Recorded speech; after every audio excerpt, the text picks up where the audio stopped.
ইহুদি ছোট্ট একটা বালক নবীজির দরবারে পড়ে থাকতেন, নবীজির খেদমত করতেন। ইহুদি জুতা আগায় দিতেন, ওযুর পানি আগায় দিতেন। নবীজির সঙ্গে তার একটা বন্ডিং হয়ে গেছে, ভালো সুসম্পর্ক, রাবেতা হয়ে গেছে।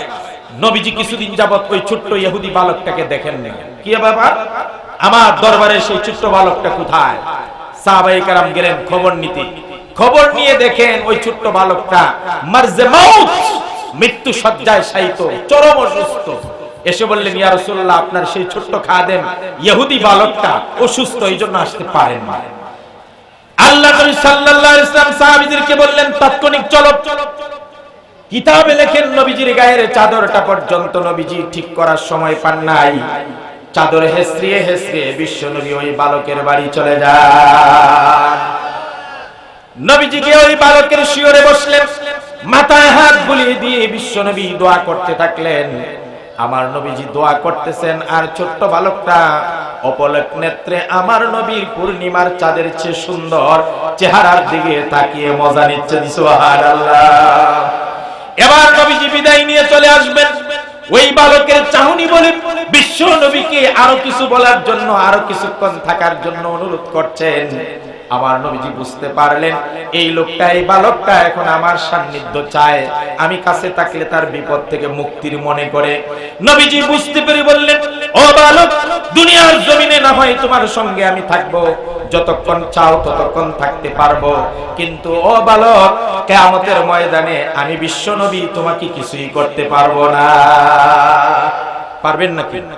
কারণ সে তো মুসলমান হয় নাই, দুনিয়াতে না হয় মানবতার খাতিরে তার কাছে থাকলেন, কিন্তু কিয়ামতের দিন তার 4 পয়সার কোনো লাভ হবে?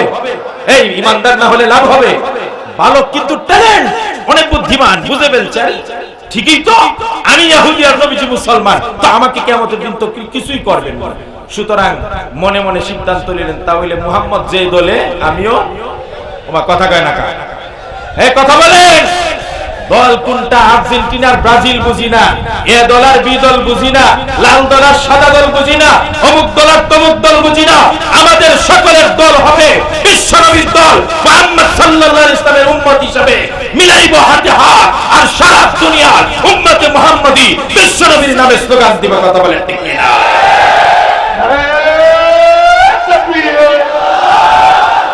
আমার নেতা তোমার নেতা, বিশ্বনবী মুস্তাফা।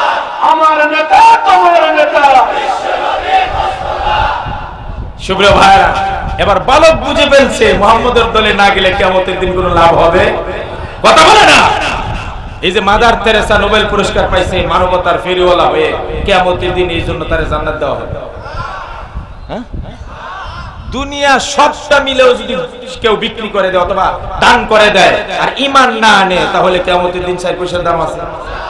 এই ছেলে বুঝছে, বুঝা চিন্তা করে মুসলমান হয়ে যাবে, কিন্তু বাবা তো ইহুদি, বাবাই জানি কি বলবে, এই জন্য বাবার দিকে চাই আছে, তাকায় আছে। এই তাকানো মানি প্রশ্ন করা, জিজ্ঞাসা করা যে বাবা তুমি কি বলো? আমার বন্ধু মুহাম্মদ বলছে তার ধর্মে ঢুকতে, কিন্তু তোমার অনুমতি ছাড়া আমি কেমনে ঢুকি? আর তুমি বা কি বলো, কি বলো, কি বলো? এই চাহনি হলো জিজ্ঞাসার চাও। বাচ্চা ছেলেটা তার বাবার দিকে জিজ্ঞাসার চাহনি দিয়ে তাকিয়ে আছেন, মরে যাবে অবস্থায়। বাবা চিন্তা করলো ছেলে তো মরেই যাবে, তার জীবনের শেষ আবদারটা হলো তার বন্ধুর দলে যাবে, সুতরাং তাকে আর আটকে লাভ নাই। যাও বাবা, তোমার বন্ধু যেই দলে তুমিও সেই দলে চলে যাও। আল্লাহ রাসূলের হাতে মুসলমান হয়ে গেল। নবীজি বাসায় আসার আগে আগে বাচ্চাটা দুনিয়া থেকে বিদায় হয়ে গেছে। সুবহানাল্লাহ, সুবহানাল্লাহ। নবীজি তখন তাৎক্ষণিক দোয়া করছেন, আলহামদুলিল্লাহিল্লাযী আনকাযাহু মিনান নার। ওই আল্লাহর সমস্ত প্রশংসা, কয়েক মিনিটের ভিতরে যে আল্লাহ চির জাহান্নাম থেকে বাচ্চাটাকে বাঁচায় দিয়েছে। দেখছেন নি কালিমার পাওয়ার কি আছে